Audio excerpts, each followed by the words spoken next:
Hi,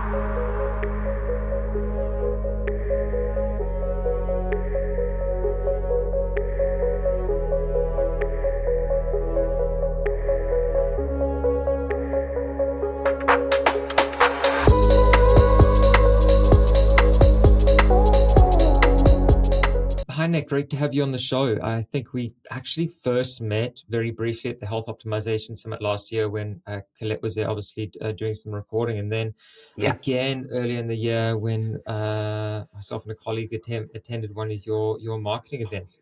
Now, I know you are something of a jack of all trades, and please take that in the best way possible, and that you've got a pretty diverse background. Of course, we have the time. So would you mind sharing your story, who you are, how you got started, and then we can dive into today's topic, I suppose, which is essentially burnout. Sorry, well, basically, my name is Nik Dodson. I'm the founder of Action for Health, which has been a business that I've had now for a couple of decades. And basically, I'm health and science biohacking coach, helping high performers optimize in three areas. That will be mind, body, and soul. And I use DNA methylation pathway testing to identify genetic traits that impact energy, mood, focus, recovery.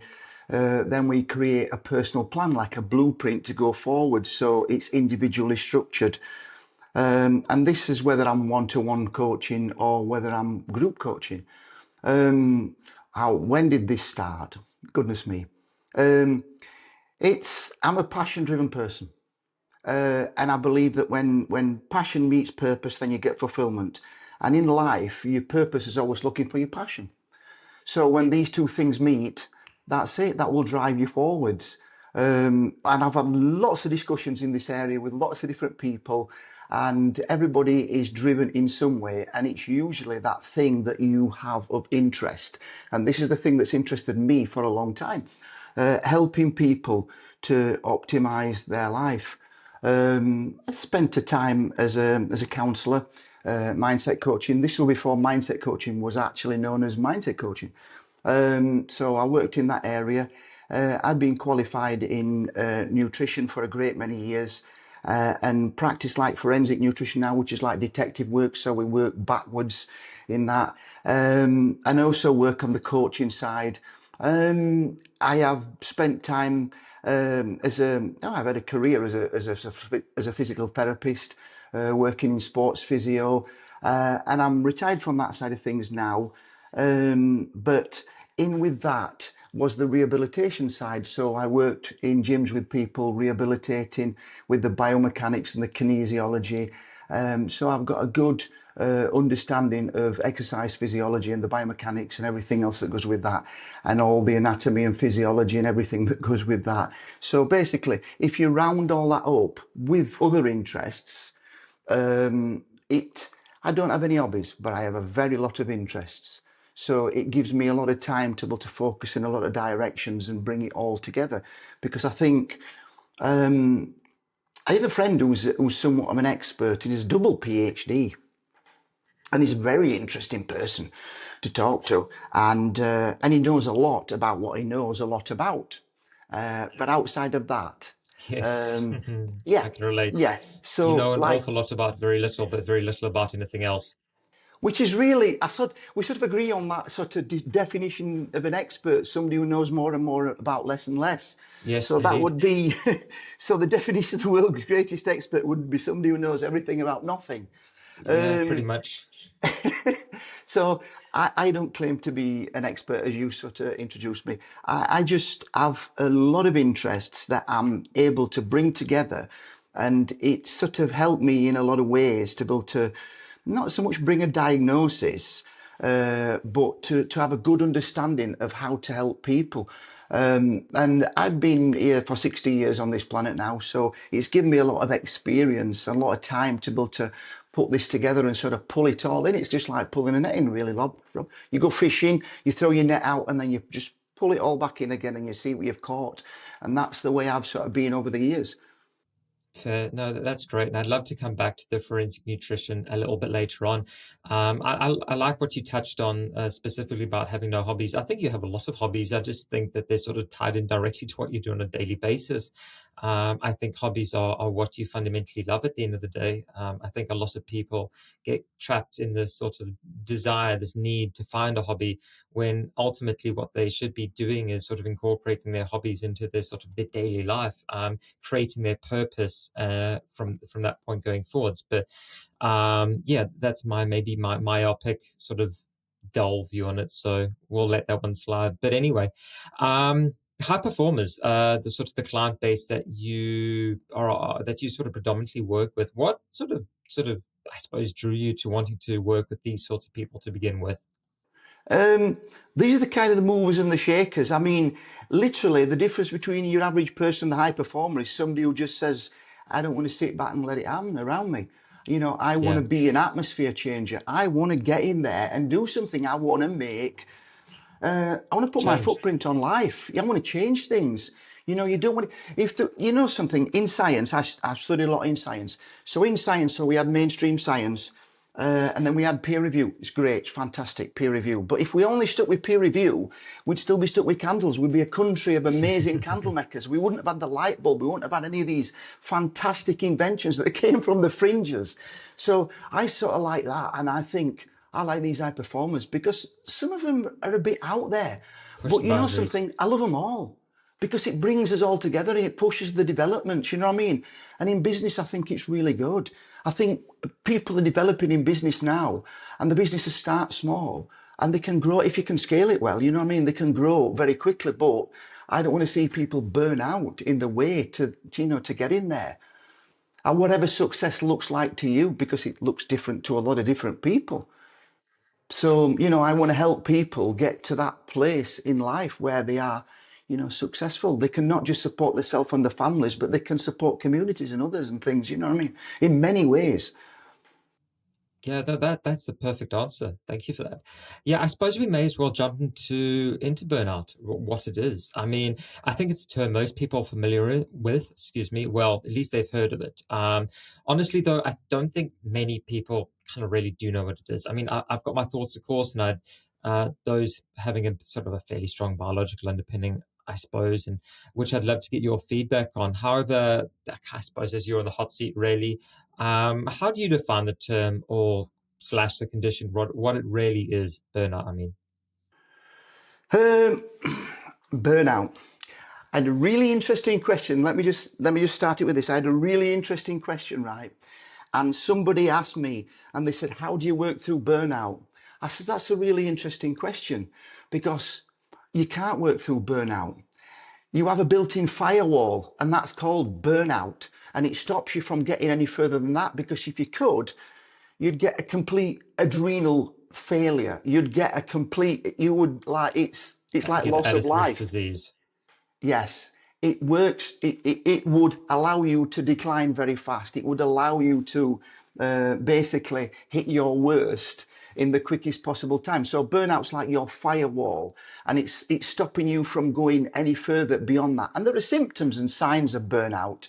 And I think most of us know what them are. And now, this is how I define it. So I've got an 80-20 rule. It means for every 20% I put in, I get 80% back out. So my full concentration and my creative time is usually worked like in 1 hour bursts. So, and I think I've got an attention span, a full 100% attention span of about 40, 50 minutes.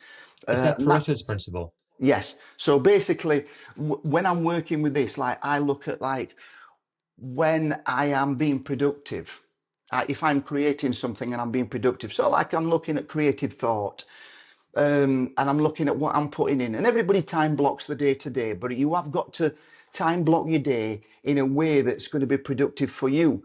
So you're using lots of little, I do anyway, I use lots of little bursts. You know what I mean? So it's not that I do a little bit and have a little bit of a rest. I do something and then I go into something else, which might be a little bit of a rest for me. So there might be something more physical than there is mental. And I'm usually working with this because the impact of actually doing something physical is when you do something physical, like if you do some resistance training, you're actually releasing BDNF, which is actually boosting your brain. You know, you're actually regrowing your brain cells.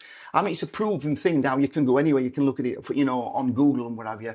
And there's lots of other benefits. So I like to have the energetic bursts and things during the day and like to put it in. So I'll work for so long and then I go and have a power walk, and then I'll go, you know, do some more work, some different work, some creative stuff maybe then.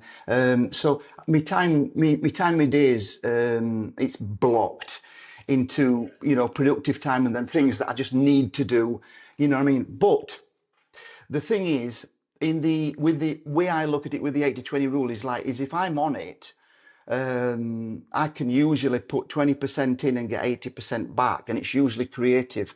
Now, when this starts to fade, that becomes like 50-50, and then it can reverse, and it can be the 80-20. I'm putting 80% in, getting 20% back. That happened, surprisingly enough, that happened about 8 weeks ago, because I was putting that much stuff together, and I was looking into new things, and I was doing a couple of plans, couple of blueprints for people. So I'm working and I'm doing like just 8 hours back to back. And then I'm like working into the evening and I'm getting printouts and things. And I'm thinking, and you know, going to the gym was not a joy for me. For a little short period of time, it was not a joy for me. So basically, now, as a high performer myself, I'm on the sort of cusp of, I don't have to push it too far before I could go into burnout. So that's why things I know we'll talk about later, the supplementation, the lifestyle, the other things and what have you.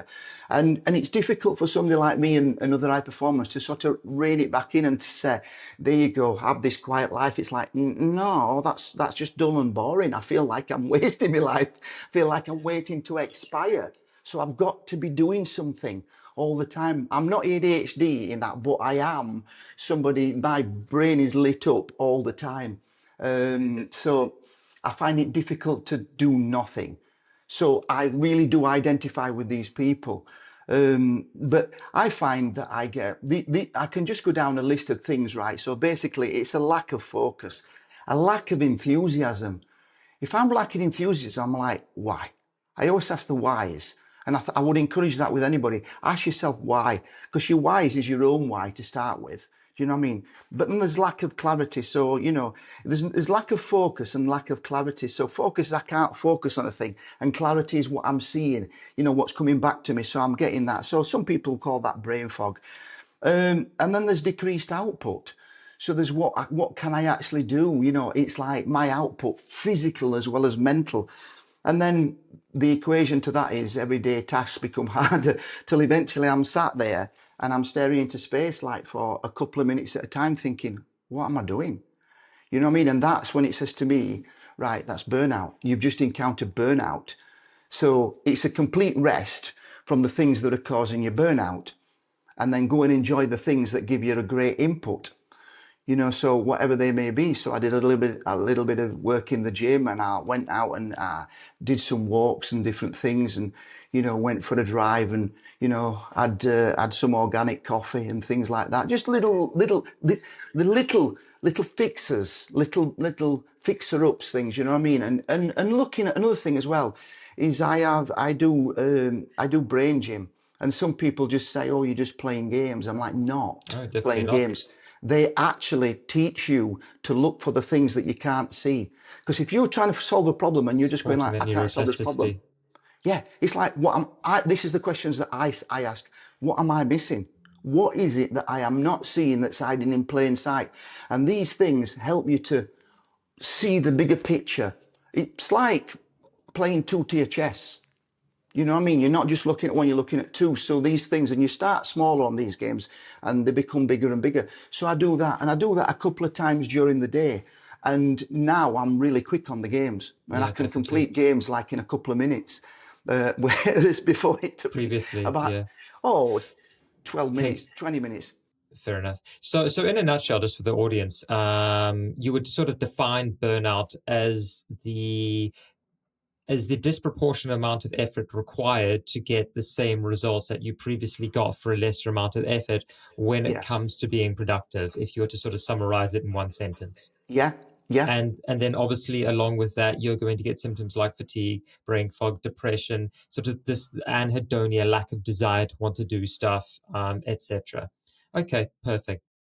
So yeah, just to carry on from that, let me use an example. So I've got a friend I've been helping out at the moment. He's been through a bit recently, some physical issues, of course, and then just a really high stress load. Really, he fits into this demographic, actually, this high achiever demographic. He's in his early 50s, very A-type, very driven to succeed. We've been down a lot of rabbit holes in conversation together, and he really is the epitome of somebody who's burnt the candle at both ends. Heck, I mean, if there's a third end, he'd probably try and burn that too, or he'd torch it. Maybe an obvious question, but how does this drive for achievement just amplify the perceived level of stress that ultimately ends up with individuals like him burning out and in the hole, so to speak? This is an interesting one, Rob, because I can only answer this from what I found in me first, and then I just thought, well, if that's my case, then is that the same in other people? And I measured this variable, and yes, it is. When you're doing something that you love and you're passionate about, you've got more chance of burning out in that without realizing that you're burning out, because stress is perceived pressure. So it's how you feel internally about what you're facing externally. But you know, when you love what you're doing, I mean, when you're passionate about it and you love what you're doing, it's no stress. It's a joy. It's a joy to do it. So you'll keep doing it. So you'll keep going and you'll keep going, and you'll miss a meal and you'll miss some time out. And the problem with that is that you are actually going towards stress, because your body recognizes all these stresses, all these internal things, but you don't feel stressed, because that kind of stress is not an internal job. You're basically encountering these stress things and these tiredness and what have you. So you can eventually hit this wall of burnout without even knowing it. So I would say that has been the biggest lesson for me to learn, in the because I found things, I was so passionate about them and so purpose driven, and I loved what I was doing so much that it was no stress to me. And the pressure, there was no real perceived pressure. It's like, yeah, I can do this. I'll just love it. It's like, yeah, I'll run all day. And that's what it was. And I will like that. And then the next thing is like, what's happening? What's happening? So you've still got to pace yourself. And that's what I would say, because the older you get, the more determined you are, and the more experienced you are. And sometimes that can work a little bit against you, because you think you know. Well, the one thing that I have learned is that the more I think I know, the less I know about what I think I know. And it's a bit of an enigma in that. But the point is, it's like when Socrates said, oh, goodness me, what was his quote now? I forgot. I've got a brain fog. But the basic premise of it, I haven't. I've just it just slips my mind in the moment. That's all right. Yeah, of course. The basic premise is that when you think you know, there's a lot more that you don't know that you could know. The only true knowledge exists in knowing we know nothing. So that's where he basically explains it from. So when you think you know it, it's like, yeah, you think you're a bit of a self-proclaimed expert in this now. And it's like, there's so much more that you don't know about that. You know, because when I think about science, I was like, remember the fact that a friend of mine was telling me, a scientist friend of mine, he says that as scientists, we don't truly understand water yet. We don't understand why the water molecule H, you know, the H2O, when you think about that, hydrogen and oxygen, and why it forms something that's wet, that quenches your thirst, that takes up 80% of your body. So I just think that explains it for me. Yeah, so it's sort of the Dunning-Kruger effect to an extent, would you say? The idea that I suppose it's a cognitive bias where people believe that their ability to excel in a specific area, and they've got a low ability in that area to begin with, and then they sort of tend to overestimate their own abilities consequently, and end up sort of in that sort of that loophole essentially. Okay, yeah, that's perfect. Okay, Nick, I'd love to sort of maybe segue into chatting about some of the physiological side of burnout, the biological underpinnings, you might say. Now, I know there are a lot of theories out there as to why people burn out physiologically, and just for the audience, what is happening to biology, our neurology when we are burning out, including the downregulation of hormones, the dysregulation of the circadian rhythm, which is our daylight cycle and how we sort of move from one to the other. Now, all of this is governed by something I'm sure you know called the hypothalamic pituitary axis, or the HPA. Can you work us through this stress system in the body, what the HPA is, and then fundamentally why it goes wrong? As soon as you start applying stress to your body, so your body's working normally. You would normally have a fat burning pathway. When you go into a stress situation, there's two things that's going to happen.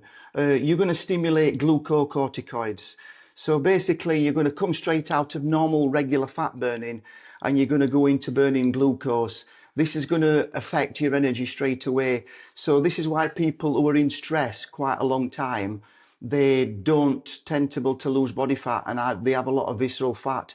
So when we send them for body statin on a DEXA scan, we find that they're usually quite heavy in the visceral fat around the middle area and things like that.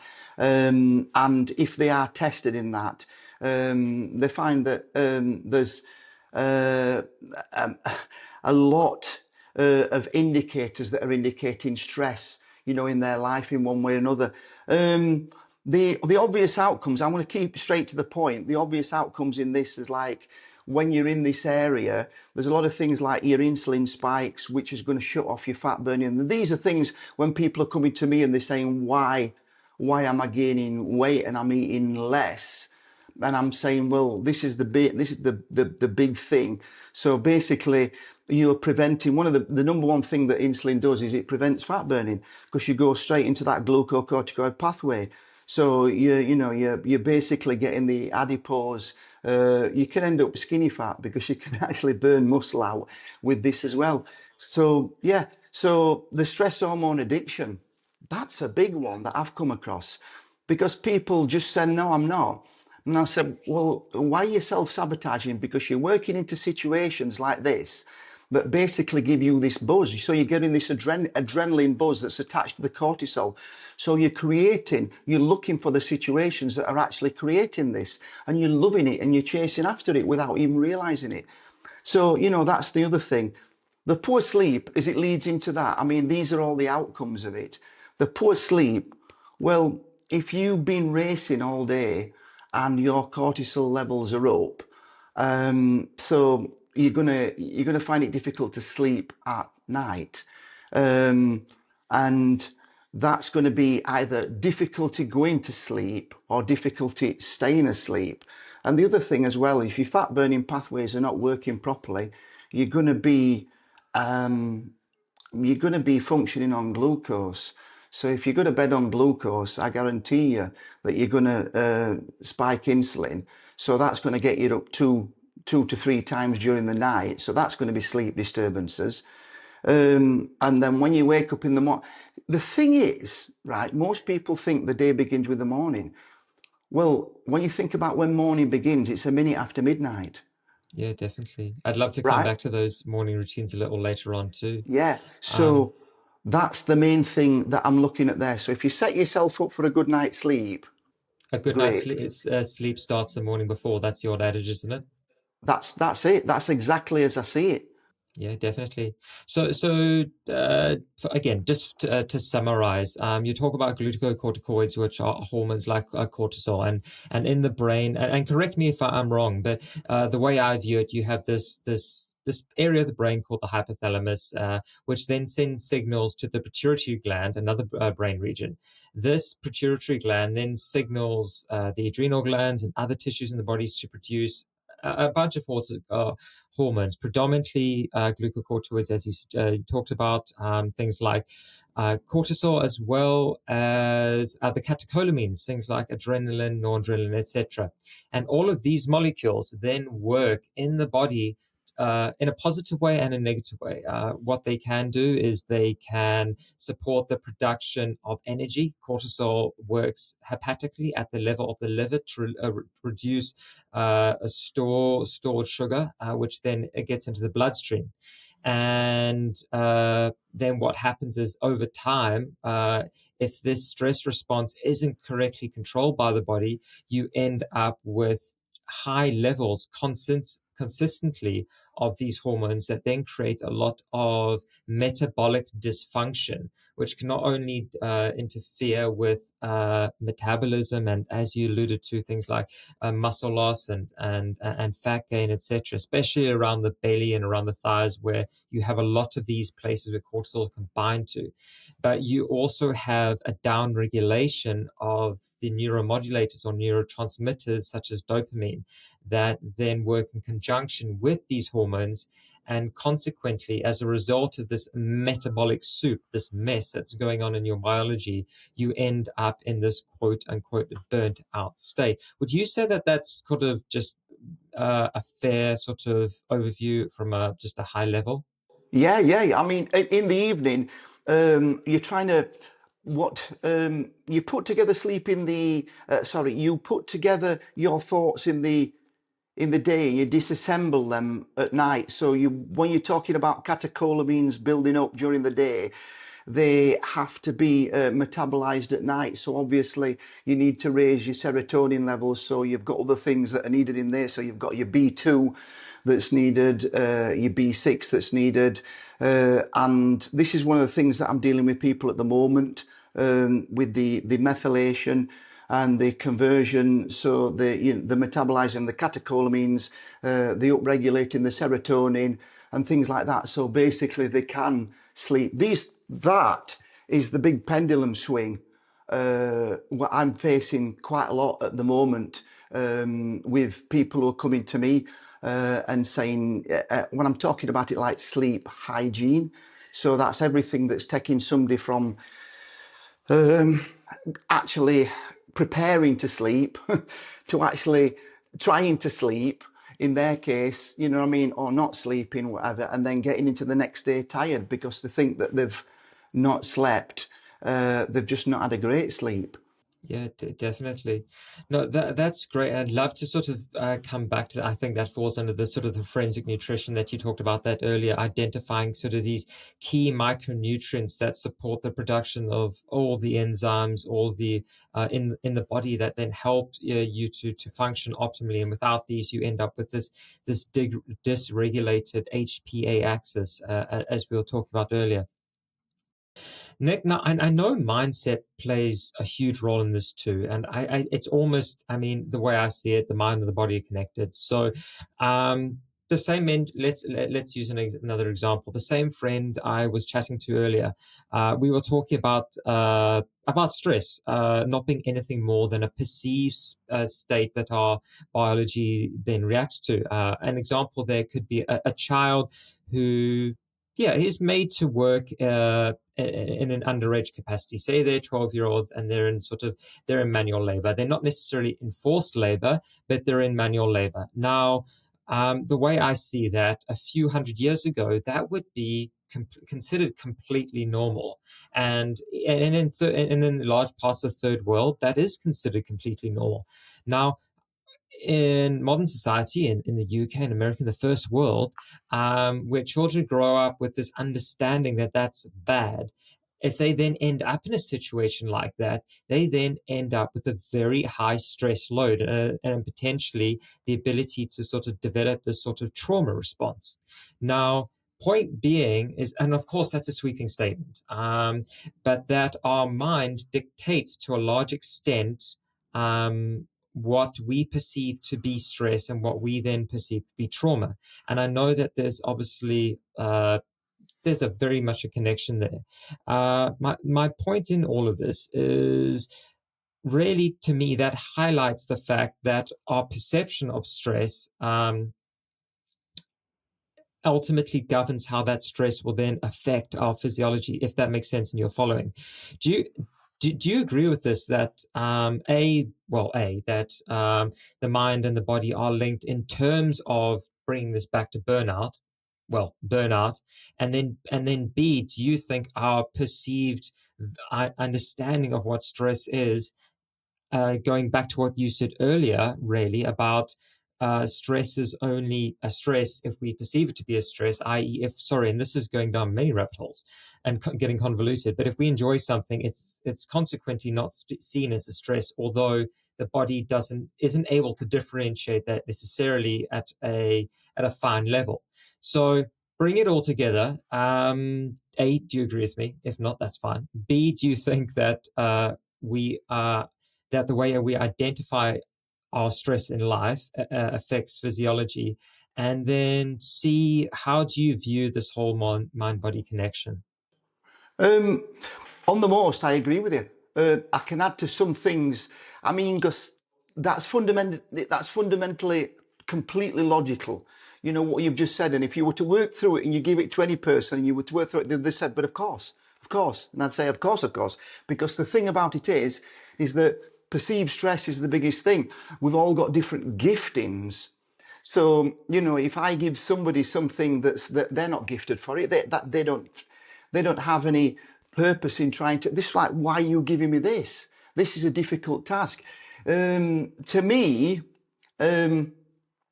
I've always worked at the things that I am good at to become better at those things. Many years ago, I used to work in management. God help you. I used to manage. Yeah, I know that would have stress in itself, to be honest. But I developed some really good techniques. And later on, I went to university and I studied a lot of different things, and I was able to bring a lot of insights to that. But this is what I found. I'm a perceived stress, right? So basically, I give somebody a task that they have no passion for and they have no real ability in that. That's going to cause them stress. So somebody else is going to love that. You know, the old one man's meat is another man's poison kind of thing. You know what I mean? One man's rubbish is another man's treasure. And I find that there's people that have incredible giftings in things that I would just find that thing incredibly stressful. Office work and the admin. Oh my goodness! I have a friend that is just an absolute amazeball at it. Right, absolutely brilliant. You know what I mean? Shuffles papers round and great on the computers and things like that, you know, and great with all the AI and everything else. Now, it's not that I'm not any good with AI. I am, and I'm understanding it more and more. And I think if you learn the fundamentals now of working with AI, you can scale things so that you don't need to be passing things around and saying, can you help me with this? Can you help me with this? Because basically AI does it all and you don't have to pay it a thing. You just, well, sometimes there's subscriptions and things, you know what I mean? That's it. That's about it. So, yeah, perceived stress. This all ties a lot of things in to gifting and to passion. And I've always worked on the things that I am good at, and the things that I am not good at, I wouldn't try and become great at something that I'm never going to become great in. In life, you're either going to do something or you're going to be great at it. And you know, if you want your car repairing, you're going to take your car to a great garage, a great mechanic and things like that. You know what I mean? You're going to go to somebody who's great at what they do, not somebody who's like, oh yeah, I'll see what I can do. No, you're going to be great at it if you're going to do it. And that's that's the way I see things in life. So, and what makes you great at it? Because you love it, because you're passionate about it, because it's the thing that drives you. It's the thing of interest. And if you don't know your passion, I always said, find something that you're interested in and work towards it with your whole heart. And that will bring out your passion. You'll find your passion in that and your interest in the things that you're drawn towards it. That's like your spiritual side, because you're drawn into that thing. You know what I mean? Try not to be drawn into it. You'll be drawn into it no matter what, because that's what your passion's drawing you towards. So these are things that there's things that I do and I never seem to get tired about them. And people just go, how can you keep on like that? How can you hypothesize, or how can you keep working on these problems? I'm like, no problem. It isn't a problem. You know what I mean? It's actually like a joy to work on it, but don't give me any office work to do, because I am going to find that somewhat of a problem when I get further down the line. So, that sort of sums up, and I think it's individuals, individual gifting, and you can come up with types. There are different types, personality types and different things like that, and then we look at more extroverts and introverts, and we look at all these bits in between. But individuals, we're all complex and unique. Of course. And then how, sort of bring it back to burnout once again, how do you think, how do you view this stress as then affecting the physiology? I mean, I know we talked about that earlier, but how is that stress, yeah, then driving that burnout process? I think that's maybe a question we've not yet sort of really asked, that I think a lot of maybe the audience would be interested in knowing. Why does stress then, even if you're in the state of flow, ultimately lead you potentially to the state of becoming dysfunctional in what you're trying to achieve? With all of that said, I mean, I know that we could have a whole podcast on that, so feel free to keep it brief, but how do you view that? If we're talking like what you were mentioning earlier again, the HPT8, right? When we're looking at that, everything's a flow within that. So it's keeping it halfway there. Now, you wouldn't get up in the morning if it wasn't for stress, because obviously cortisol has to raise. So cortisol's a good thing, but you get too much of it and it's a bad thing. So basically it's keeping it, it's keeping that needle somewhat in the middle. And that's it really, and that's your self-regulation. And this is what a big thing. And I remember, I was involved in this in a big talk, in a big debate going back like about 2 years. Self-regulation, it was on in everybody's sort of tongue back then. How do I correctly self-regulate? And the thing is you look at people's habits, and if you study people well, you can see different methods of self-regulation. And that's one of the ways that we're going to deal with stresses building up, too much input and things building up. And things that are okay. Why is it why do you have a bad day when you're good at a lot of different things, and then suddenly one day is a bad day? And then obviously when you're coming down to phrasing and you're saying, because I learned to say, it's not a bad day, I'm having a challenging day. You know what I mean? I'm having a difficult time and things like this. And I started to word things because I looked at the words more and what the words actually mean to me. So that's the mental effect. You know what I mean? That's the stress coming out of what I think. That's the perceived stress. But the actual stresses is where I am when I get up in the morning. So if I'm rested, and I check my heart rate in the morning, and my heart rate is not varied by 10 beats. It's not up by 10 beats or something like that. So I wake up in the morning, mine's about 58 to about 60, something like that. It's fairly good. But if I had a morning when I was telling you about like a few weeks ago, and I woke up and my heart rate was about 68 to 72 in the morning, I thought, this is not good. You know what I mean? And I was looking at things and I couldn't put my finger on any one thing. You know what I mean? I thought I've worked out that was just a regular workout, but it's the many littles that make a much. So there I was. So I had to look at things and I had to basically like go, right, I'm just going to make myself take a few more breaks and do a little bit less. And so basically I can try and stop that cortisol from going sky high. So when your cortisol's up with your adrenaline, so you're paying lots of trips to the toilet. Doesn't matter how much you mineralize the water you have, how many electrolytes you have, you will go to the toilet a lot. And that's one of the ways, and then your mouth will get quite dry. And you're noticing these telltale signs, and it's like, yeah, my stress levels are up and I need to do something about it. So good thing, bad thing, it can be good. It can be good because you need to raise that cortisol levels, but it can be bad if it's out of control. So it's something that the way you feel can affect it a lot more than you think, really. So, and I find today there's a lot of people getting stressed out about the state of the world today, and people just tell me, "You just carry on, like Nick, like you're just not bothered." And I just say, oh, I am concerned, but I'm not worried, Of course because not. worrying doesn't Don't do solve anything. anything. Yeah. It's your locus of control. I mean, I'm horrendous. I couldn't tell you what's going on in the world at the moment beyond my beyond what's sort of outside the front door. But to me, unless it has direct bearing on my life, my ability to make money, my ability to care for those I love, etc., it doesn't hold any value to me. Now, that's not to say I don't care, but I'm in a position where fundamentally, unless I either let's just choose a random example. Now, I have no understanding of politics whatsoever, probably to my detriment. But there's obviously something terrible going on in the Far East at the moment, with Israel and excuse me, Palestine. Yeah. Now, I don't have I'm not. I don't have an opinion on that because I don't know enough about it, so I don't feel I should have an opinion on it. And I can get worked up about that and really sort of raise my stress levels, which is what a lot of people do. They have, or American politics if you're in the UK, or whatever, or even British politics if you're in the UK. But the way I view it, you fundamentally can't change anything about those circumstances. Not really. I mean, maybe you can if you pour your heart and soul into it. And if that's something that you want to do, awesome. But 99.99% human population aren't. So my view on that sort of thing is don't worry about it, because fundamentally it's not going to change anything other than your stress levels, which is going to drive more problems in your life.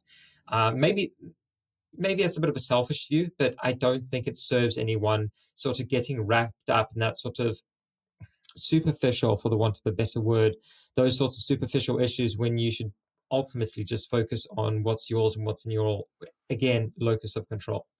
That's really good, because I say something to people on a regular basis, and whether they like it or not, here it is. If you want to make a change, let that change begin with you, because you'll make the biggest change, because you will directly affect the lives of 10 people and indirectly another 10 people outside of that. So you can bring a big change to people's lives around you, and definitely your own life, and you'll live longer, and then the way you treat other people will be a lot better. And if there's something that you can do, that you need to do, then do it within that. Definitely. I was listening to Dan Martell the other day. He's an entrepreneur, business guy. And I'm paraphrasing here because I'll probably get it wrong, but he said, help people achieve what you want out of life. So if you want more money, help people achieve more, get more money. If you want health, help people get their own health back, that sort of thing. And I think that speaks volumes to what you've just said as well. Absolutely. You reap what you sow. You know what I mean? So basically, you sow into people. You sow that good into people, they're going to sow that again. Because you can't sow good into, if you sow something that, if you sow an apple tree, well, you're not going to get anything other than apples. So whatever you sow good into a person, that is going to be passed on. So by doing that and investing into people in such a good way like that, how are you going to get anything bad coming from that? You're not. It's going to return. Seed producers like kind. So that is absolutely 100%. So I agree with what you're saying about you paraphrasing, but that's bang on. That is really good. Yeah, no, I like it too. And again, it's not mine, but it's sort of, and I suppose it's another way of describing karma. But ultimately, by focusing on this again, what things you can control and things that you can improve in other people's lives, and by not focusing on the minutia that's floating around the world, the small things that don't matter in your world, you can then just ultimately reduce that stress level and sort of just be the best you can be. Anyway, Nick, we have suddenly got very philosophical, which is great. However, I think we got a bit off track. So let's get back to it. Now, we've really sort of jumped into what burnout is. We've taken a pretty deep dive down that rabbit hole. I'd love to sort of dig into some of your favorite tools and strategies, if that's okay, to help people get an understanding of how to work through burnout. And then I've got a hypothetical case study that we could work through afterwards. But starting off, what are your go-to strategies, maybe off the bat, to help people get their mindset right? Because, and I think we'll agree on this, but I think when starting out helping somebody, you generally have to get the client's buy-in in terms of mindset from the beginning, because otherwise it's almost pretty pointless going forwards, I'd imagine, because you're just going to stack modalities, you're going to take them to take supplements, do tests, etc. But unless they've got this mindset piece right to begin with, I don't think, and correct me if I'm wrong, you are going to make much headway. So yeah, how do you deal with the mindset piece first and foremost, strategy-wise, of course? Mindset. Mindset's been around from since time immemorial. So basically, we've talked about different things over the years, mental attitude and different things, and we focused on, being positive. And mindset's really the way you think, and it operates within mind frame. So mind frame is your perception, and you always have perception versus perspective. So it's always, it is always, it's expectation versus observation. So it's basically what you perceive versus which is what you would imagine, and how you, in your mind, you see it versus what you actually with your eyes see. And perspective is always your final view. So that's your frame. So you put both these together, perception versus perspective, right? And that's your overall mind frame. Imagination operates within that. So that gets you from where you are to where you want to go. So basically, this is your mind's not, your brain is the organ, but your mind will take you externally. It will take you outside of that. So this allows you to be able to focus and see things that you do not yet possess, but you can step into that and you can possess that, right? And you can see that that's the clincher. This is how a lot of people achieve things. So basically that's operating within the frame. Mindset operates within the frame. So basically, if you look at the frame is the framed picture. And I would say, like, the best way to do a jigsaw puzzle is basically always assemble the frame and then fill it in, and then fill in the biggest areas with the greatest detail in, because then that becomes easy. It's easy to see things. So you're making it easy for yourself. So then the mindset set is just a set of instructions. So you're just saying what you see. But if you can see clearly, it's easy. It's easy, Rob. You just say what you see. What was that used to be on TV, and it used to say what you see. I forget the catchphrase, right? So basically, you are just then, you're verbalizing, vocalizing what you're actually seeing. So that's a set of instructions. So you can't create the instructions until you see exactly what you need to do. So what I do is, when I look at somebody, I'm just thinking, nobody wants chaos. Nobody wants chaos. And I'm looking, and I will never name drop. But I've had people come to me and I'm thinking, that is chaos. That is absolute chaos. Yeah, that is what you seem to thrive in, is chaos. And what I need to do is to put order to that, because that you can't create anything out of chaos. But if you put order to chaos, so like you want to create something, but everything's all over the place, so you have to put order to it, and then you can build it, you can structure it. So that's a building site, right? So basically, somebody comes to me and I just say, right, so we're going to begin with how you go to bed at night.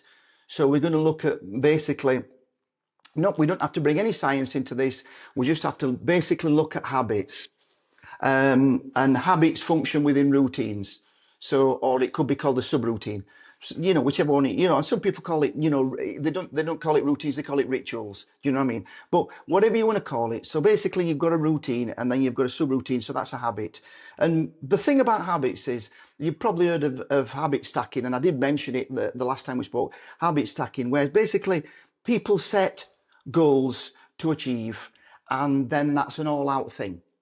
So how many goals can you set yourself without it taking up all your time and all your mind? So you set yourself a lot of habits. It takes anything from 21 days to 321 days to establish habit. That's 3 weeks, 321 days. So you establish habit. There's ways to establish that quicker. But when you've got that habit becomes a routine in your life. If you put these things back together, you've got habit stacking, and habit stacking helps you achieve goals, and big goals as well. So you've got a routine then that you can work from. And by the way, it's underpinning in psychology that you can't get through a day, you can't get through your life without having routines, because the most of your day is actually routine and subroutine and the things that you do. Because I once tried going through a day, and there were nothing routine, and I totally broke my routine every single time in every step through the day, mentally going through things. I was exhausted by lunchtime, mentally exhausted, because I'd gone through everything new, or mentally exhausted. But having said that, I did do some driving, but I was having a conversation at the same time I was driving. Somebody was keeping me accountable, by the way. And so this was very tiring. So you look at your routines, and your routines will get you through a day without you actually having to burn out mentally, because mentally a lot of thinking requires a lot of energy, and a lot of people are not fueling for that energy anyway, or they're putting the wrong kind of fuel in. You know what I mean? So this is keeping people accountable. So your bedtime routine. So there's a lot of simple things in this. I won't say it's very simplistic. So you just follow the routine. So, you know, the routine comes from, it is, if you have the mindset, like, it's like people said to me now, do you have to send me these vast reports? Like, I said, I condense them. I've condensed it to 90 pages. Do you know what I mean? When I've sent them these DNA reports, I've said, I've condensed them to 90 pages, but I've also done your collective where I've done a blueprint plan for you. Don't bother reading the report. It's just so you've got it if you want to, but you need to just look at the blueprint because, oh yeah, that's it. Yeah, I'll just follow that. And it's structured. And I say it's got lots of nice pictures in, and it's got referrals for supplements and things like this. You know what I mean? So really then, you do this, and this takes you into a good night's sleep. If you follow all these things and you tick every single one of these tick boxes, that takes you into a good night's sleep. And if you have the, you know, if you've got problems with methylating and, you know, and you're first of all going to put the practice in for the habits, and then you're going to look at, you know, whether you're methylating correctly, COMT genes, MTHFR, etc. So I'm sure you know all this, but the point is this needs to be functioning properly for you, or you're not going to be converted and your brain's going to be lit up, you know what I mean, when you're asleep, and we're going to have problems. So we set that right, and then you get up in the morning. Then you've got your morning routine. The first thing that you need when you wake is to get into a good place, a good headspace. You don't need to be stepping straight into chaos. So the first thing that you need to do is put something that will establish that into your day. So the first thing that I usually do is I don't allow myself to think about how tired I am or anything else. That's your prefrontal cortex. And so basically I won't allow that in a day. So I'll just get up, and this is where my routine comes in autopilot, straight in. I turn the shower on, step into it cold. A lot of people got a lot of, what can I say? Cold plunging was a really big thing at one time, but a lot of people got a lot of setbacks through being in the cold for too long. It's cold immersion, right? Get in, cold get soaking. out. Yeah. Don't sit in there for minutes. For 5 minutes. You know what I mean? It's 30 seconds to a minute if you're feeling brave. Yeah. No, I think 100%. that's definitely where people go wrong, and then all of a sudden Yeah. they've got huge amounts of cortisol in their system and no way to break it down effectively. No. Yeah, no, definitely. So it was the cold shower then, and then after the cold shower, the shower goes warm. So then the warm is kind of like, it has a counter irritant effect on you. So basically it's getting to being quite hot, and then you have quite a calming, soothing effect. And then that basically puts your mind in a good place then. And then you want to put, what's the number one thing that you need to put in then? Oxygen. So when you've done that, you get dressed, you do your box breathing, and I guarantee that nobody who's ever done box breathing hasn't felt good. You get a high from it. It's really good. So you put the box breathing, and you don't have to excess with it. I don't excess with it. I get a high just with the basic stuff. And then after the box breathing, you're in a good headspace. So you get in a place of peace, right? And whatever that looks like to you, do you know what I mean? I mean, I pray, and that really does something for me, and it's very, very uplifting, and it's very focusing. And I've heard of a few experts as well also praying, Huberman, and a few others. And so like, basically I have that time in the morning, and that's my quiet time, and that gets me established, and it puts me in a place of rest. And the mindset is right then, because it works from that rest. And whenever I know where that is, and I've just like, I've got a clear picture of that, and I can see that, and that's where it is then in the morning, right? And I stay in that. Now, there's many things through the day that'll try to pull me out of that, but I know what that looks like then. So I know what that place is, and I'm not aiming for that feeling. I'm aiming for what I can focus on, which allows me to go forwards like smooth. And it's not like, you know, having to beat my way through a jungle. It allows me to go through smooth. And all the things that you've got to look at physiological things in this, right? What pulls you out? What pulls you into that state? What creates stress?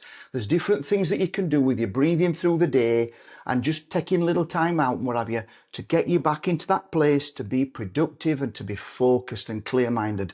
You need to be throughout the day to be focused and clear-minded, and then you're not getting oh, you're not getting cortisol spikes and you're not getting all these different adrenaline dumps and different things like that. And I mean, if you take a stimulant, it's great before the gym, but it's not great for most of the day. Yeah, you definitely don't want to do that. Thank you, Nick. I mean, that was a great answer of mindset. I mean, to be honest, normally what I do is I just tell people to get a routine in and then to read Carol Dweck's Mindset, which I'm sure you've read, the growth mindset versus fixed mindset. And I think that by itself creates this perfect paradigm or ideology that somebody can adopt, i.e., that somebody with a growth mindset is willing to sort of learn from their failures and not see failures as the end all be all. Whereas people with a fixed mindset, conversely, see failure as this hard stop, which they then can't get past. So, I mean, that's very simply, and I mean, I'm obviously no mindset coach, but the way I see it, that you sort of overlap that sort of thinking on top of a solid routine, and then you're pretty much set. Nick, I. I'd love to sort of chat mindset all day with you, but I think what I'd really like to sort of talk about next is testing. Now, you've mentioned genetic testing a fair amount. I'd love it if we could discuss that a bit more. Now, obviously, there's lots of other testing, and I'd be interested to know if you do any other sort of blood testing, looking at things like cortisol, salivary testing, or looking at hormones, etc. But before we get there, could you break down all of this sort of, you've mentioned these genes, these no alleles specifically, but these genes, these COMT, we've mentioned comethyltransferase, you've mentioned various methylation markers, etc. Can you break down, I mean, number one, what test do you use, just out of interest, and then number two, what are these genes, and then how do they provide a framework for you to then start working with people? The big one today, and I've found I just hear it everywhere, but it isn't really the big one. People now are talking so much about the MTHFR gene break, right? So apparently 45%. I'm not sure whether it is 45%, but it's supposed to be 45% across the USA.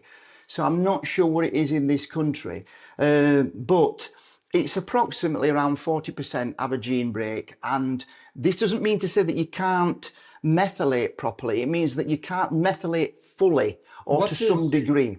What is methylation? What is MTHFR? Let's start there, because I think people have heard a lot of what these concepts are. People like Gary Brecker talk about methylation a lot. But what exactly is MTHFR and methylation? Why is it important? Methylation.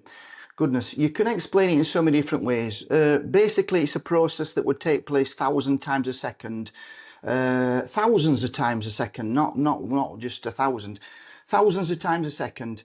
And it's a process where your body takes substrates and it converts them into things that it can actually use. So it's nothing new. Obviously, it's been around for a long time, but we understand more of it. And we have a particular gene that is important in methylation. And I'm no expert in this. The labs do the analysis and then they send the analysis to me, and I have an understanding, and I work with people. And this will be interesting. I'm going to bring to you in a minute, but so if that explains the MTHFR, right, it's the process of converting substrates into usable forms of compounds within your body that your body can actually use then. So we have a number of different substrates. We put in the raws, and then we put in like the B vitamins, and then the B vitamins are converted. So we get the B2, which is for the conversion, with the it's converting the niacin or niacinamide along the way, so we can add the riboflavin with the niacinamide. So we're working towards the serotonin type thing. So we're looking there at the COMT and other things. And initially, when you start out doing this, if somebody knew nothing about it and they went to learn about it, it's a very sort of niche and complex thing. And it's taken me actually a long, because you can read this, Rob, and you can read it and you can just go, oh yeah, I understand. But when you get somebody who comes to you and they just say like, so what's the fix all? What's the universal fix all? It would be TMG. I can't take TMG. It makes me feel ill, right? Probably over methylates you. Because it over methylates me. And so I've got clients and they say, I can't accept methyl donors. And I said, right. So then it's like, what can you work with? What's the standard methylation fix? So you can't use TMG, so that, you know, down the conversion pathway. So then what have you got? You know what I mean? You've got different things. And I've got people coming to me and they just say, I can't tolerate methylfolate. And I'm like, right, okay. Well, you know, so you get folinic acid, which is a non-methylated version folinic of acid, B9. which is the non-methylated, and then like they just say, I cannot tolerate the methylcobalamin. Well, I'm like, yeah, or hydroxycobalamin. So I've got to go through all these different things, and I've got to know every single alternative and where that fits in the methylation chain. Do you know what I mean? And when people are having problems with thyroid and things like that. In that folate cycle, specifically when talking about MTHFR, we're talking about the way that B9 is metabolized in the body.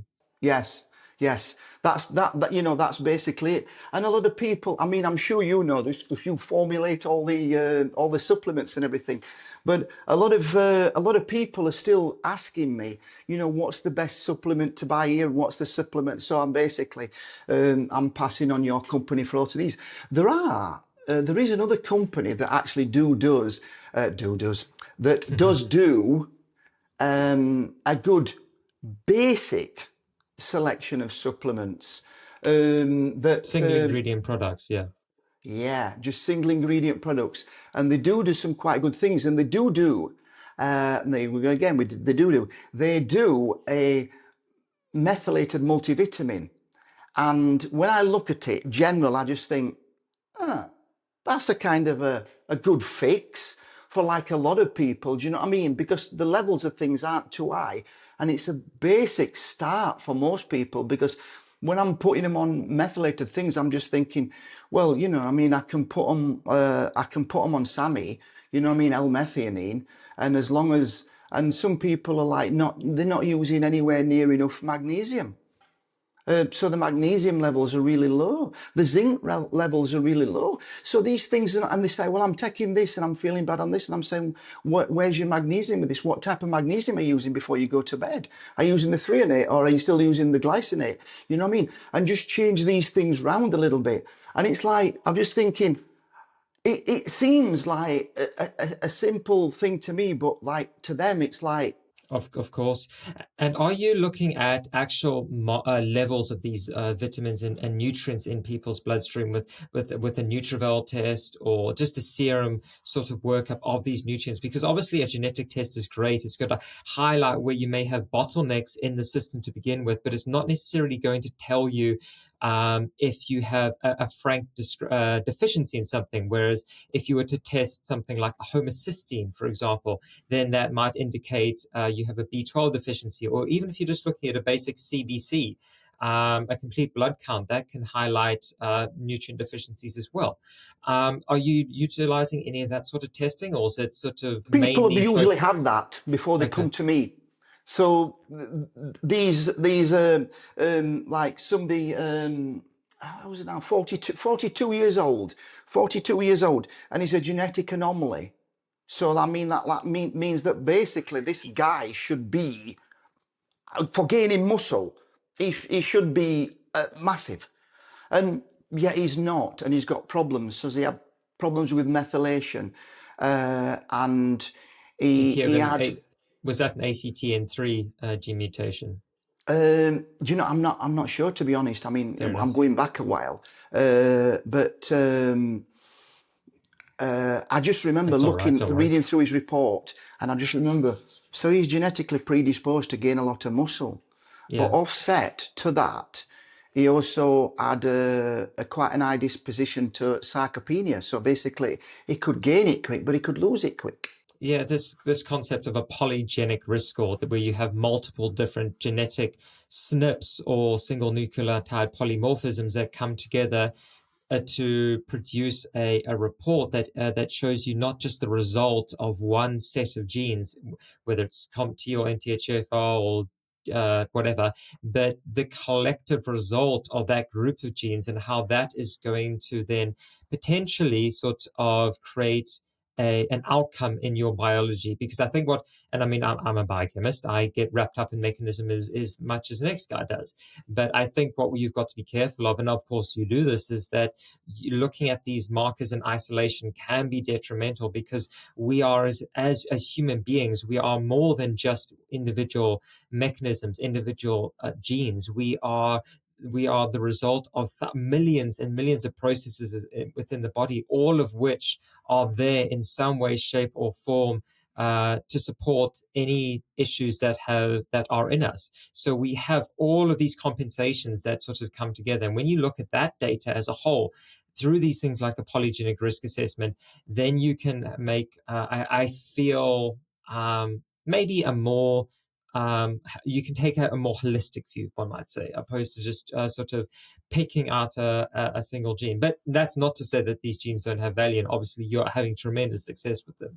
So, but yeah, I think just to sort of maybe carry that forwards for you, and sort of wrap that up that segment. I mean, and yeah, I think that's where we've inadvertently already discussed now this idea of forensic nutrition. Correct me if I'm wrong, but this idea that you're utilizing different forms of testing to isolate deficiencies and genetic abnormalities, single nucleotide polymorphisms, as they call those SNPs, to look for bottlenecks in the human biology that stop individuals from then sort of performing at their best or achieving their goals. Would that be a fair summary, do you think? Yeah, I think it is, because you mentioned that so a person's already had a blood test, so I can look at the bloods, and then there's sometimes it's like I'm looking at, well, something doesn't add up here. So we put the genetic testing, and the thing, the thing about genes is I learned this only at, like, I would say this year, as I was listening to a podcast from a genetics expert, and she was saying our genes are changing every 8 seconds. Our DNA obviously remains the same, so we've got basically an influence upon our genes, and Epigenetics. then epigenetics. So basically, that's been one of the things that I've worked in for like 10 to 12 years when it first became a thing. And the way that supplements and environment and internal environment and things like hydration can just affect the way that we work, and mood and sound and music and frequency, and 432 hertz as opposed to 440 and things like this. And I find it interesting. There's whole areas that you can talk about that are so very interesting, and this is where this term holistic brings it all together. And you cannot just say genetic testing, that's it, and it covers everything, because you're looking at such a very small spectrum. And when you're looking at things forensically, you have to look at things like a detective, and you have to have an imagination that'll take you out of that place there and see a bigger picture, like a big frame, and then be able to zoom in on different places and say, well, and if you're wrong, you've just got to say, right, okay, well, let's start again. Maybe it's not that pathway, maybe it's another. And I think that's the interesting thing. That's what I love about what I'm doing. There's so many different, human beings are so complex, Rob, that there's so many different aspects. Yeah, no, they completely. Nik, what are your thoughts on caffeine, especially when coming to when talking about helping people with burnout? I mean, generally, I think you can win with most things, but when you talk about taking someone's caffeine away from them, their coffee away from them, you're either going to, it's a very binary outcome, yes or get knotted is generally my experience there. Do you think people can sort of work through a burnt out state and still sort of consume at least maybe reduce it some modicum of caffeine, or is that pushing it? Yeah, modification or replacement. The usual strategies, I would use modification or replacement. So You know, if I'm saying to somebody, one of the things that I know that is that I process caffeine very fast, really fast. I can burn it out incredibly fast, and I can tolerate very high levels. I can have a super strong coffee before I go to bed and just relax perfectly. You know what I mean? And I sometimes like, well, have I got an addiction to it? Well, you know, it's a ribose inhibitor, so basically, it's helping us It's to SIP basically. 1A2. Sorry. It's SIP 1A2, I believe. Yeah. So basically, it's helping us to um, become more focused in that area. But also, I'm also aware that, you know, the caffeine addicts on the reduction of that because the increased blood flow after. So if I'm talking to anybody about caffeine, I'm talking about really caffeine regulation. So at the end of it, if you have to keep putting that into you to feel good, then it's like, you know, who's in control here? What's going And on? Yeah. yeah, what's going on? You know, really. So, and when we're talking about things like that, I'm saying like, right, so okay, so what's your job? What are you doing? And you need to keep going through the day. What about lower levels of caffeine? You can use something like yerba mate, which has got like much lower levels. Do you know what I mean? So, you know, that's Definitely. okay. It It's does more help. realistic. Hmm? It definitely does help. I think that's a perfect segue into supplements. I know we're starting to run up on time, and I'd like to talk about biohacking next and your preferred biohacks, of course. But just from a supplement standpoint, when working with people with burnout, what are your maybe your top 3 or 4 supplements? Obviously, you have adaptogens, nootropics, pro hormones like things like pregnenolone or DHEA to support the endocrine system. But what are your sort of top 3 or 4 go-tos? For me personally, I can tell you mine and then I can tell you what I recommend for everybody. So these are the baselines. So the baseline is a good stack for an anti-Alzheimer's. I've looked into this and exactly, you know, the type 3 diabetes and what exactly it is. So I look at these things, and the lion's mane and the cordyceps are a good two together because they're working Those both within. being mushrooms, correct? Yeah, being mushrooms, yes. They're both mushrooms. They're from the fruiting body of the mushroom, not the mycelium. And they're basically proven, you know, I could talk a long time for this, but they're basically proven to work. So they they will regenerate the axonal sheath and also the nerve body, and they'll also work within the mitochondria. And mitochondrial health, as you know, is top. So I'm thinking them two things are really good. The ashwagandha, you can't deny it's a great adaptogen, and it is, and it does work really good. But there's some people using spirulina for, you know, for obvious reasons. Um, but on cellular protection, there's a lot of recent evidence that the creatine monohydrate is actually good for cellular. It's like protection, like stability and things like It that. helps Obviously, recycle ATP. yes, It donates a phosphate group to ADP, turning it back into ATP. So you just end up with more of that cellular energy, correct? yes, yeah. Basically, that's it. So you're good. It's good from your startup system, and it's proven to maintain that integrity. You know, so that's a good thing. So, like if you're using the mushrooms and you're using the creatine, you know, that's a good thing. And one thing I always recommend is the vitamin D3, and the doses. If you look on Google, Google will tell you minute doses like 400. I mean, it's not even in milligrams, it's not even in micrograms, it's international units. You know what I mean? So that's tiny. So when you put it in international units, you sort of make it sound bigger than what it is. And when you look at like 5,000 international units, it's actually tiny. It's something like 0.25 or something like that. And so what I actually use, I use 20,000 international units of vitamin D every day. And because it's technically a hormone, So I'm using that, and magic things happen when you use 20 to 30,000. Now, I'm not saying go out and do that. I'm saying if you are interested, you can have a test.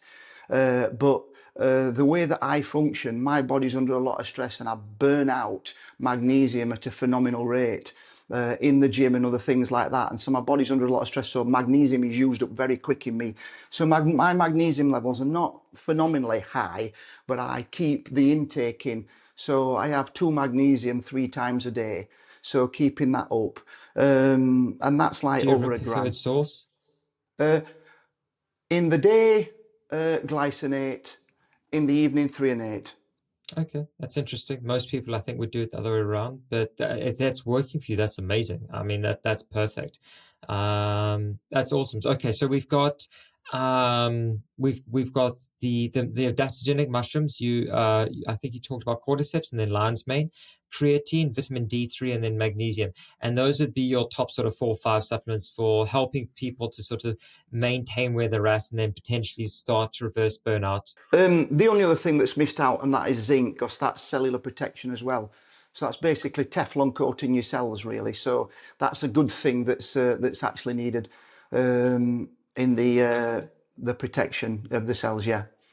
There's other things as well. There's quercetin. Which is basically me personally, I put quercetin with the creatine and with the zinc, and it has a really good protective effect on the cells. And so, but them's my go-to really, for maintaining performance. I can add a few different things to it, but the NAC's thrown in there for me as well, because yeah. So that works really good. Perfect. Let's get into biohacking, something I know you're passionate about. Okay, specifically talking about people with burnout or who are struggling with burnout or think they are burnt out. Anything in that area. What are your let's say top 3 wearables, pieces of kit, excuse me, that you would recommend to somebody and why, to help them sort of start to recover from the state of being burnt out? Now this is now we Colette and myself have been gifted from a company called Chimera. We've been gifted some tracksuits, t-shirts, socks, and loungewear. And what they are is they're fibers. They're infrared generating, reflecting fibers, which basically help heal. And the difference is, we went away, we went to Cornwall, and I wore the t-shirt. I had a cotton t-shirt on, and then I wore the Chimera t-shirt. So it kept me cooler, which is quite interesting to start with, and the recovery. So basically, when I'm training, I train in one of these t-shirts now, and it's aiding recovery. It's helping me. How's that working? Do you know offhand? If not, that's not a problem. I'm just interested. I'm not sure, Rob. I'm not sure of the technology, but basically, the fibers, they're basically able to generate some kind of infrared. The same principle that that you would get the near red and the infrared from the sun, basically at the low levels of brightness. So basically, that's what we're looking at there. So you're covering every area. So you've got the socks and things like that. So Chimera have been good, and I've witnessed it. Colette's witnessed it. I can't speak for anybody else, but that's been a good thing. I don't have a smartwatch or anything like that. What I do tend to do is something that I've done for a great many years. I monitor heart rate. So in the morning, I learn to take pulse 2 places.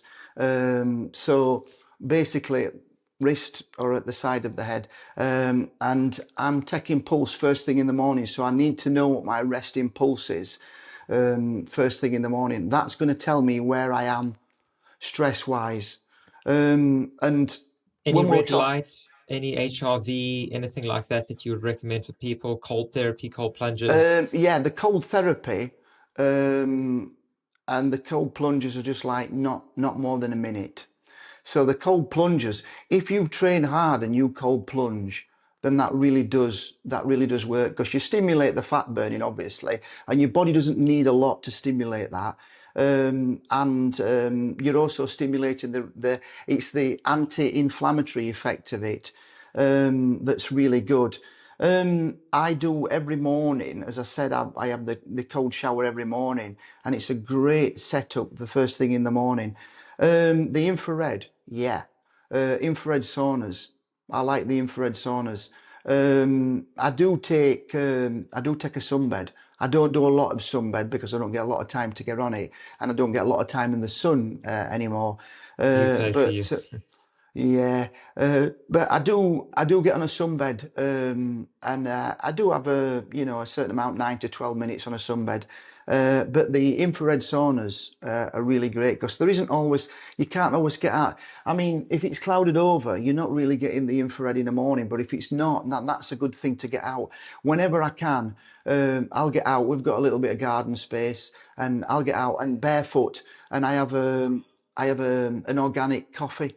After first thing I do when I get up in the morning is I have about 350 to 500 ml of water, and I have a water filter, an inline filter, so it's basically filtering 98.9% of the nasties out of it. It's the microplastics and the heavy metals and the chlorine and the fluoride. It doesn't filter all the fluoride out. There's still about 1.5%, 2% of fluoride that gets through, but most of it's out. And I think it's important to be mindful about if I say the environmental toxins. So these are things that can come in without you actually realizing it. This has been an area that I've worked in a major way for the last, I don't know, handful of years, maybe 4 or 5 years. And it's just been lifestyle modification. So if you're going to improve things, a lot of people just say like, right, okay, I'm going to use the peptides, I'm going to supplement, and I'm like, well, hang on a You've got minute. to start at the base, don't you? You've got to start picking the lowest hanging fruit, getting all of that sort of It's really like, dialed in. I think before when I was speaking to you, I said like you wouldn't carry water in a bucket full of holes. First thing you do is Yeah, plug up the definitely. holes. You So definitely would. you're going to need to remove everything that's causing a problem to start with. And you're just going to go through a tick box. I mean, you're just going to look at them. And this is where I can't say to people, you've got to take the caffeine out altogether. No, you haven't. When I was younger, um, when I was younger, we used to use a lot of what they call trimethylxanthine, which is pharmaceutical caffeine. And I don't know if you've tried it, Rob, but I found it to Let's be not go into pretty. my drug history. Yeah, I found it to be pretty good. It was quite a smooth animal, and you got quite a good lift from that. But we're not going into that. I'm going into the holistic side of things more now. So I'm looking at coffee, and I'm looking at organic coffees because they don't contain the Pesticides. allotoxins, yeah, Yeah. and the aflatoxins and things like that, which are going to be I mean, really bad for you hormonally, and a lot of other things. Liver, But kidneys, all your detox yeah, organs. liver, Yeah. everything, you know what I mean? So, we're at the moment, we're looking at, when you start to look at oxalates and lectins and things like that in foods in your diet, I think you'll just be basically going, well, I can't eat a lot of them things that are actually considered to be, nutritionally valuable to me. But you've just got to cut out the high levels. That's all. You can still have them. You can still have them, no problem. But you've just got to remove the high levels. So the things where, you know what I mean, it's like that's high in oxalates. So basically, I will not have them things that's high in oxalates. So I'll just have them things that's low in oxalates because obviously they're very nutritious in other things as well. So It's definitely how you prepare these foods as well. And I mean, just to touch on the nutrition piece, I mean, I think what a general rule of thumb, I think people hear about every food is going to kill them, whether it's an oxalate, whether it's a lectin, whether it's silicate, whatever. And I think what you've got to do is identify with what the highest burden on your body is. If you have a high level of oxalic acid in your body, potentially remove oxalates and see what happens. And then don't get sort of bogged down by it all. Nick, you've honestly been fantastic, and this has been an amazing conversation. What I'd love to do is just end off with a few rapid fire questions, if that's okay. I mean, they're never that rapid, but they make for great clips. Let's be honest. So, if you would just mind running through a few of those, would that be okay? Yeah, sure, whatever. Yeah. Okay, brilliant. Thank you so much. Okay, so cool. Just starting off, what's your one non-negotiable daily habit? My one non-negotiable daily habit is the morning, and it's basically enter my rest and then I work from my rest. So I am absolutely no good whatsoever if I don't get that. Is a non-negotiable. So that's the one thing that I do. I enter my rest, and I have a few different things that I do as I do that, but that is the place of focus. That's power. That is real power, real focus, being able to make a real difference. Perfect. Your favorite adaptogen for stress that maybe we haven't talked about just yet. Favorite adaptogen that's a non-negotiable. I don't know. I've got to say ashwagandha, because it's like the thing that Colette and me use a lot of that, and it's the one thing that I think I can tell the difference when I'm using it and when I'm not using it. So it's not like, is it working? Is it not working? Yeah, it is. You It feel does. it hit. Okay, perfect. Yeah. Your favorite book, or one book you would recommend for people who are high achievers who are trying to maybe sort of get out of this burnt out state? Um, Favorite book. I'll tell you a book. It's an interesting book, so that you don't have to listen to people tell you these facts secondhand. Hmm. A very interesting book, and it's a really easy read. Matthew Walker, Why We Sleep. Yeah. And there's a lot of information. People, when you used to hear, and now don't get me wrong, Arnold Schwarzenegger is a really great guy, but when you used to say things like, you want 5 to 6 hours sleep every night, and if you want more sleep, then sleep faster. And I used to think, no, that's not entirely right. You need 7 to 9 hours, right, every night. Yeah. Some people need slightly less, some people need slightly more, but you've got to complete that process with your circadian rhythm. You basically got to you got to finish it off. So you got to get rid of the amyloid plaques and things like that and everything, and you've got to have the full conversion. So you're going to need between 7 to 9 hours. And Matthew Walker goes into a lot of facts, really simple, really easy. He's a great guy, and he's telling you lots of different things, the reasons why you will need that cortisol level, different things like that. If you're a gym goer, you can be losing at least a third of your gains. Yeah, no, Um, definitely. If your sleep's impaired, there's going to be a lot of catabolism or muscle breakdown that yeah, occurs yeah, absolutely, due to increased absolutely. cortisol levels and everything we discussed earlier. Okay, last one, really. Uh, let's go with sort of your top two red flags that you wish high achievers would recognize more often when sort of facing burnout. Top two red flags that I wish they would recognise. When people, here's the best one, right? So everybody used to say it's not where you start, it's where you finish. And that is wrong. It is entirely where you start. You'll never even finish the race if you don't start in the right place.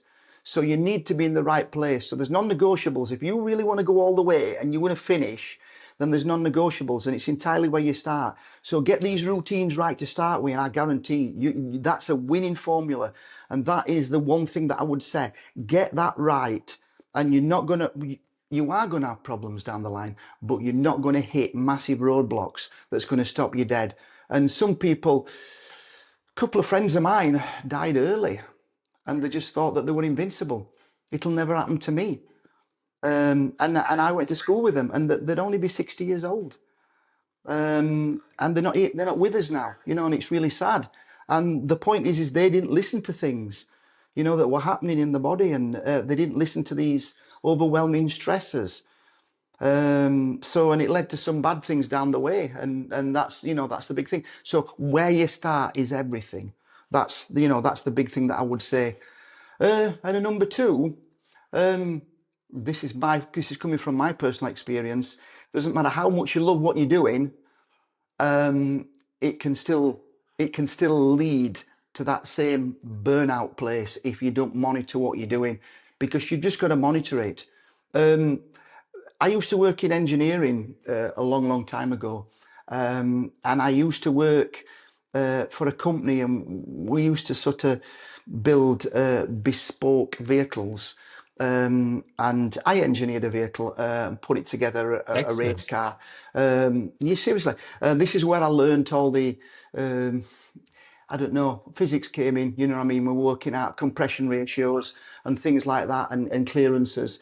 And so I loved my job that much. I would go into work and I would fall asleep inside the vehicle. So I'm building it. It's a shell, there's nothing in it. And I'm just putting the engine and gearbox in. And I remember waking up and banging my head, and I saw stars, and I'm like, what have I done? Where am I? And it's all pitch black, and I'm underneath the car. Right. And the thing is I've lowered the ramp down so I can work on my back, and I've fallen asleep under the vehicle, and that were me. And I used to work, and people didn't used to see me because it's like, you been home? No, I'm still at work. And there's like, get yourself home. You're going to be no good to us or anybody else. And you know, Summer, they were right. I wasn't, but I love the work so much. Yeah, it's a hard lesson to learn, especially if you are driven, but ultimately it's one that I think most entrepreneurs, high achievers, CEOs, etc., ultimately do learn. Normally normally at their own detriment. But yeah, Nik, like I've said, you've been awesome. Where can people find you should they want to reach out and work with you? You can find me on Instagram, and there's a lot. Mm-hmm. I've got a lot. You can find me on LinkedIn. Mm-hmm. My bio on LinkedIn, and you can also find me on Instagram. And Instagram's got access to the YouTubes that I've done, even though I haven't done that many. I've got a lot of YouTubes ready to go, ready to upload, but I've just Not been got there that just busy yet. doing other Yeah, things. There's just didn't enough hours for me to do it. of But course. you can find me on them things, and there's a lot of information, a lot of good free information on the Instagram. Perfect. We'll point to people there. Nik, thank you so much for your time. This has been a great conversation. I look forward to another one in the future. Yeah, brilliant, Rob. Thank you Thanks a very lot. much. Thanks for Thanks, having mate. me.